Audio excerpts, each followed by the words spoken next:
Ashimwe cyane inshuti z'umusaraba, nongeye kubiyegereza ndabashubuje mu izina rya Yesu Kristo w'i Nazareti. Aha ndi hano gusangira namwe ijambo rito rigufi Uwiteka Imana mpaye. Nizere ko muri amahoro, umwaka mushya umeze neza. Abarwayi cyangwa abarwaje Uwiteka Imana biyereke, abagize ibyago nifatanyije namwe Uwiteka Imana bakomeze. Abanyura mu bibazo bitari bimwe na bimwe namwe Uwiteka Imana ni ukuri abiyereke, abereke ukuboko kwe. Natwe turi amahoro turashima Imana. Mumbabarire niba ntumvikana neza, ndimo kuvugira mu mazuru mfite ibicurane n'itsamura, mumbabarire. Turasoma ijambo riri muri Maraki 1:13 niryo Uwiteka mpaye. Reka dusenge. Uwiteka Imana Nyiringabo, mu izina rya Yesu Kristo w'i Nazareti, Nyiribihe, Imana idahinduka, Data nta jambo ryawe rijya rizira ubusa. Nyir'impuhwe nk'umwana w'umuntu ntabwo nzi kuvuga, sinzi gusobanura. Ndasaba ngo umwuka wawe wera ategeka aganze abe ari udusobanurira. Niba uzi impamvu y'iri jambo Mwami Imana kuri uyu mwanya, kuri uyu munsi, Data ndakwinginze ngo ukingure imitima yacu. Mwami Imana twakire uwera wa Isiraheli ubutumwa udufitiye, icyo ushaka ngo tumenye muri iri jambo Mwami, icyo ngicyo aba ari cyo kijya mu mitima yacu. Uwera wa Isiraheli, nicaye hano nk'igikoresho kugira ngo unyuzemo, ntacyo nshoboye atari umwuka wawe wera, ntacyo nzi.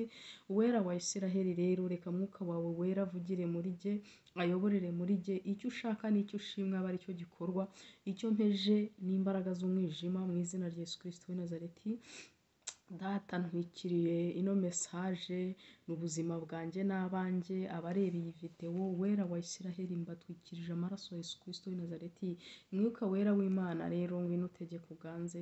Icyubahiro n'ikuzo bibi byawe Papa, ni mu izina rya Data wa twese n'iry'Umwana n'iry'Umwuka wera dusenze twizeye, amen. Okay, Maraki 1:3. Ubundi iki ni igitabo ntajya sinzi ko nigera nkibwirizamo, ariko n'uwo murongo umwuka wera mpaye. Ntabwo rero nanjye simbitindaho, simvunika kuko ntabwo ari jyewe uvuga. Haravuga hati, kandi mujya muvuga muti uyu murimo uraruhanya ndetse murawinuba, niko Uwiteka Nyiringabo avuga. Kandi muzana icyo munyaze ku maboko n'igicumbagira n'ikirwaye, ayo niyo maturo muntura. Mbese ibyo muzana bene ibyo nabyakira, niko Uwiteka abaza. Twese tuzi inkuru ya Kayini na Abeli igihe batambiraga Uwiteka mu itangiriro. Abeli yatoranyije intama nziza muzo yaragiraga. Kayini azana utujonjori ngira ngo tw'utujumba yatoraguye mu murima, twa tundi tuba twarasigaye tw'utujonjori. Byashoje rero ituro rya Kayini Uwiteka Imana ataryishimiye. Nuzi ko byamuviriyeho n'umujinya akica murumuna we. Ariko byatewe n'iki? Yari yazanye igitambo kidakwiriye. None sinzi uyu murimo Uwiteka abaza wo tujya twinuba tuvuga ngo uraruhanya, niba ari ukumuturira, kuko hari abantu badatura amaturo, hari abantu badatanga ibya 10 kubera imyizerere yabo. Hari n'inyigisho nyinshi zitandukanye, hari abaheze mu rungabangabo. Ntabwo ari cyo ndiho kwigishaho uyu munsi, ariko jyewe nkanjye ntanga icya 10 n'amaturo ndayatanga iyo ngiye mu rusengero. Nigeze ngira igihe nabayeho natanga icya 10. Ndibwira muri jyewe numva ko Imana nayo ibisobanukirwa, uko ngafata umushara nkabona gukuraho icyo cya 10, nkumva ntago biri buvemo neza, murabyumva. Kandi ubwo ayo mafaranga nimaga Uwiteka yari makeya, yari 30,000. Ariko buri kwezi narahembwaga nkagira 50,000 njyana kwa muganga. Abana 2 babaga barwaye muri uko kwezi kandi bakarwara indwara zidahari zidasobanutse utamenya n'ibyo ari byo. Nkanga gutanga 30 nkishyura 50 kwa muganga.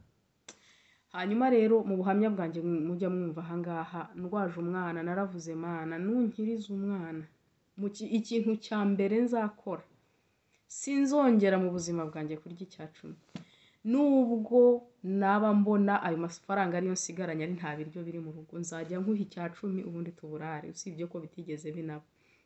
Guhera icyo gihe rero 2015 kugeza uyu munsi nubwo ryaba ari $1 rimwe nditangaho icyacumi.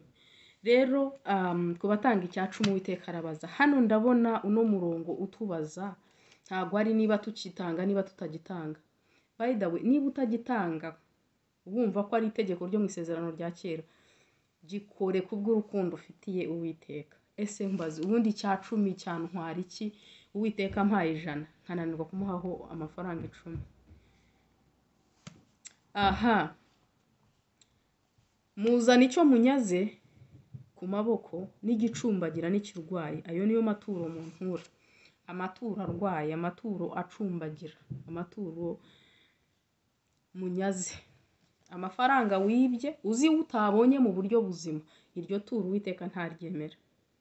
Ikibazo kimeze ngo uyu munsi ntago turimo kumva inyigisho nyinshi zitubwira ko icyo dukwiriye kuzana mu nzu y'Uwiteka niba ari ukwitanga turitanga tugatanga byose n'imyenda tukayitanga n'iki. Kwitanga ni byiza nta kibazo ntawe mbujije kwitanga, ariko niba uzi ngo ikintu urimo utanga mu nzu y'Uwiteka ntago wakibonye mu buryo buri bwo nta mumaro gifite nubwo wagikoresha kuko n'Uwiteka ntacyemera. Kirajyanwa kiragirira umumaro uri bugikoresha ariko ntabwo ari ituro ryemewe imbere y'Uwiteka ntaho ryanditswe. Ni uzana igicumbagira n'ikirwaye ntaho cyemewe. Niba ushaka gutanga inka tanga inka nzima nawe yumva umuntu yaguha ukishima. Ese iby'isi bitwigisha iby'ijuru. Niba ujya guha umuntu impano wumva ukeneye kumugiraho igikundiro, ukeneye favor kuri uwo muntu, ukajyana ikintu gifatika kiremereye, none hibaze umwami w'isi n'ijuru. Imana yaduhaye byose bifite mu kiganza gutya. Ijambo ritubwira ngo apfumbatura ikiganza cye rimwe gusa agahaza kwifuza ko abari mu isi yose. So nukuvuga ngo rero buri kimwe cyose n'ubundi ni niwe wakiduhaye. Niba ugiye guha Imana yihereza ikintu wumva nawe umutima wawe ugize gute wishimiye. Amafaranga wibye ntago ari ituro ruzima niba utayabonye mu buryo bukwiriye. Niba wayakuye kwa fiance wawe uzi ko mwaguye mu cyaha akaba ari we wayaguhaye ukaza ukayatura, ibyo ntago ari ituro. Ntago Uwiteka Imana yishimira. Reba ko ari amafaranga wakoreye. Niba utanayakoreye wayahawe ariko mu buryo buzima. Umuntu yaguha impano, yaguha yakublessinga. Amafaranga wabonye mu buryo buzima ukayakuraho icyacumi ni cyangwa ituro, ayo ngayo aremewe. Ariko ayo wabonye mu buryo budakwiriye, ayo wariganyije, ayo wimye uwo yagomba kuyishyura ukayatanga, ntabwo akwiriye. Ushobora no gusonzesha abana ukabima ibiryo ukajya kuyatanga, ubwo nabwo nta bwenge burimo, iryo nta turo ririmo. Kuko impamvu mvuze iki ngiki, nigeze mbaza Mwuka Wera ndamubaza ariko ubundi umuturanyi wanjye ninde? Rya jambo rivuga ngo ukunde umuturanyi wawe nk'uko wikunda. Arambwira ati umuturanyi wawe n'abawe, umuntu ukuri hafi ubanza hafi yawe, abo n'abana bawe n'umugabo wawe. So ikintu ntaraho umwana wanjye ntago nasohoka kugiha umuturanyi, nta mugisha urimo ntawo. So aho naho tuhamenye, ntushonjeshe abana kubera ko amafaranga ufite arayo kujya gutura. Uwiteka Imana ni umubyeyi. So mu yandi magambo Uwiteka Imana aratubaza, ibi tumutura turumva yabyemera? Mbese ibyo muzana bene ibyo nabyakira? Bene ibyo ngibyo, bene ayo mafaranga adakwiriye, icyacumi kituzuye nacyo ntukagitange. Niba kituzuye ntago burya wagitanze. Ubwo rero birasa nk'uko wakirya ubundi ukihana nk'umujura, ariko ntuvuge ngo wagitanze. Nubwo cyaba kiburaho ifaranga rimwe ntago cyuzuye. Niba ari 100,000 ni 10,000 uri butange. Nutanga 9 ntago wagitanze. kuko ni 1/10. So wizana igitambo kituzuye, wizana ituro utabonye mu buryo bukwiriye, kuko Uwiteka Imana ntaryemera. Imana yo mu ijuru rero ibaho umugisha.